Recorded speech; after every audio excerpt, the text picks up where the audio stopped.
प्यारे बच्चों, जैसा कि आप लोग जानते हैं कि कोविड-19 एक खतरनाक बीमारी है जिससे पूरी दुनिया जूझ रही है।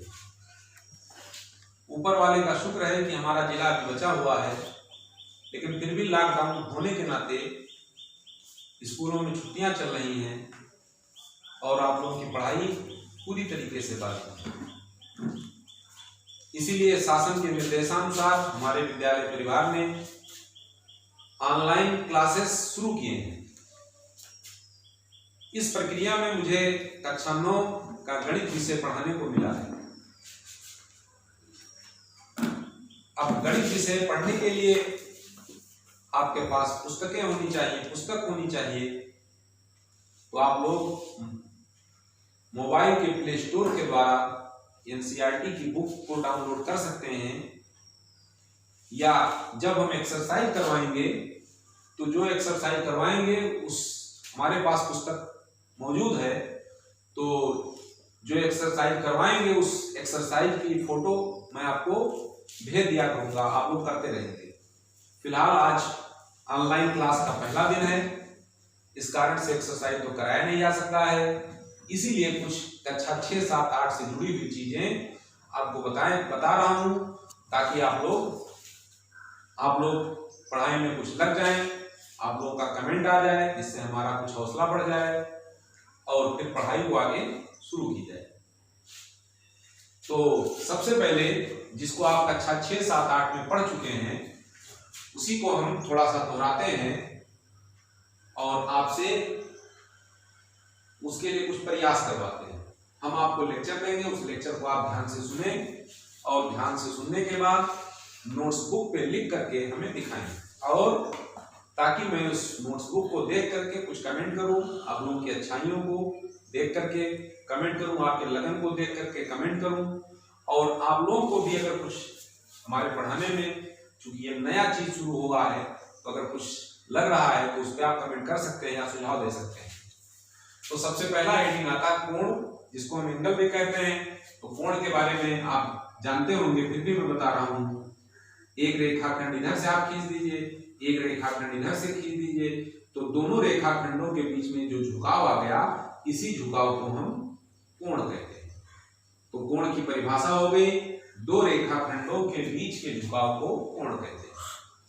अब कोण बहुत प्रकार के होते हैं, जिसमें सबसे पहला आता है आपका न्यून कोण। सबसे पहले आता है न्यून कोण।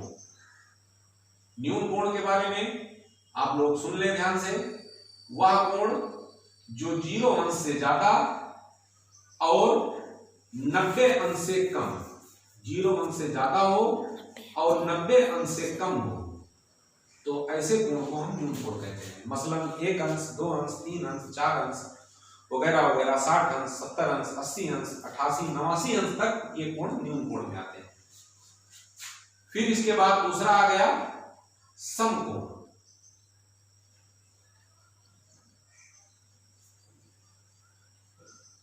समकोण के बारे में वह कोण जो 90 अंश का हो, 90 अंश के कोण को हम समकोण कहते हैं।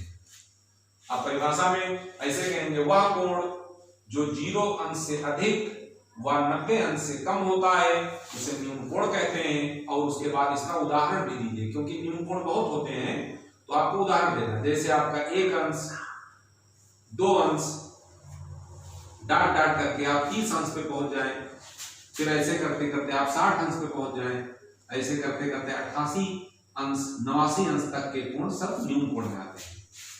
और उसके बाद में आपका समकोण, तो बताया गया समकोण में एक ही होता है, खाली 90 अंश का कोण। फिर इसके बाद तीसरा आपका आता है अधिक कोण। अधिक कोण, अधिक कोण में वह कोण जो 90 अंश से ज्यादा हो और 180 अंश से कम हो, तो इस कोण को हम अधिक कोण कहते हैं। 90 अंश से अधिक, 180 अंश से कम, उसे हम अधिक कोण कहते हैं। अब इसमें भी बहुत सारे हैं, इसीलिए इसमें भी आपको जैसे भी लिखना होगा। जैसे आपका 91 अंश, 92 अंश से होते होते आपका 179 अंश तक के कोण अधिक कोण होते हैं। और चौथा आपका आता है सरल कोण, जिसको रिज कोण भी कहा जाता है, वह कोण जो 180 अंश का हो उसको हम सरल कोण कहते हैं। इसमें एक अकेले होगा, इसमें भी अकेले होगा। और उसके बाद में आपका आता है बृहद कोण। बृहद कोण में क्या है? वह कोण जो 180 अंश से अधिक,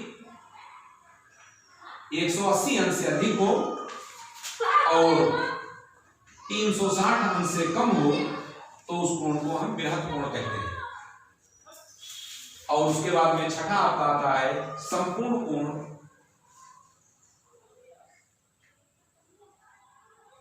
वह कोण जो 360 अंश का हो उसे हम संपूर्ण कोण कहते हैं। एक बार फिर से पुनरावृत्ति हो जाए। दो रेखाखंडों के बीच के झुकाव को कोण कहते हैं।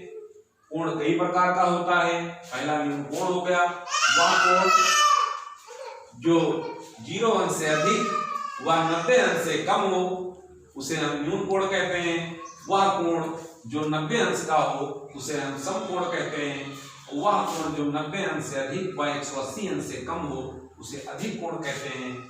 वह कोण जो पूरे बार 180 अंश का हो उसे सरल कोण कहते हैं।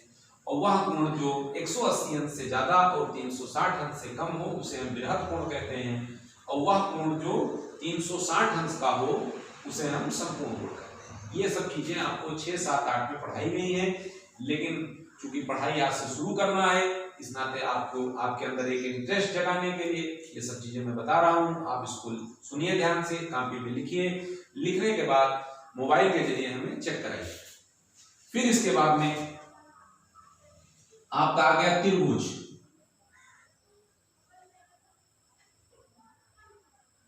त्रिभुज के बारे में, त्रिभुज को ट्रायंगल कहा जाता है इंग्लिश में। 3 भुजाओं से घिरे हुए आकृति को त्रिभुज कहा जाता है। ये सब भुजाएं हैं। 3 भुजाओं से घिरी हुई आकृति को त्रिभुज कहते हैं। त्रिभुज कई प्रकार के होते हैं, जिसमें आप भुजा के आधार पर कह सकते हैं। भुजा के आधार पर 3 प्रकार का होता है। समबाहु त्रिभुज, समद्विबाहु त्रिभुज,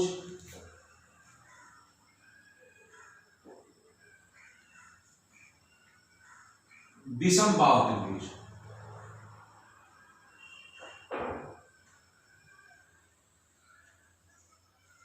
और कोण के आधार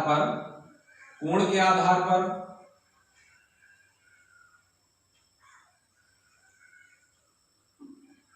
आपका न्यून कोण त्रिभुज,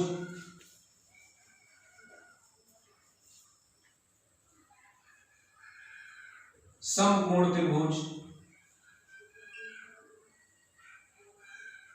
और अधिक कोण त्रिभुज।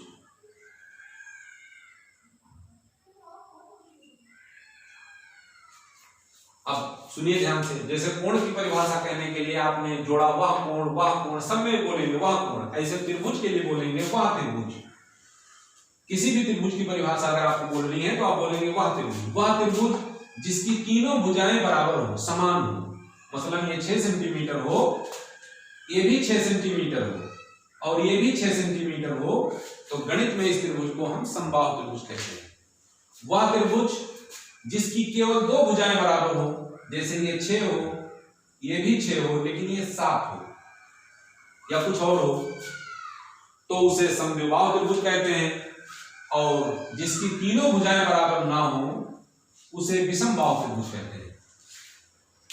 फिर से एक बार सुन लें। वह त्रिभुज जिसकी तीनों भुजाएं बराबर हो उसे समबाहु त्रिभुज कहते हैं। और वह त्रिभुज जिसकी केवल 2 भुजाएं बराबर हो उसे समद्विबाहु त्रिभुज कहते हैं। और वह त्रिभुज जिसकी कोई भुजा बराबर ना हो उसे हम विषमबाहु त्रिभुज कहते हैं। अब यहाँ कोण के आधार पर आ जाए आप। वह त्रिभुज जिसका प्रत्येक कोण न्यून कोण हो, प्रत्येक हर एक न्यून कोण, न्यून कोण मान 90 से कम हो, क्योंकि त्रिभुज के तीनों कोणों का योग 180 अंश होता है, इसलिए इसका प्रत्येक कोण न्यून कोण हो। और वह त्रिभुज जिसका एक कोण 90 अंश हो, इसके लिए प्रत्येक शब्द का इस्तेमाल किया जाएगा। अब इसके लिए एक का इस्तेमाल किया जाएगा। वह त्रिभुज जिसका प्रत्येक कोण न्यून कोण हो उसे न्यून कोण त्रिभुज कहते हैं, और वह त्रिभुज जिसका एक कोण 90 अंश का हो उसे हम समकोण त्रिभुज कहते हैं। और वह त्रिभुज जिसका एक कोण 90 अंश से अधिक हो, यानी अधिक कोण हो, तो उसको हम अधिकोण त्रिभुज कहते हैं।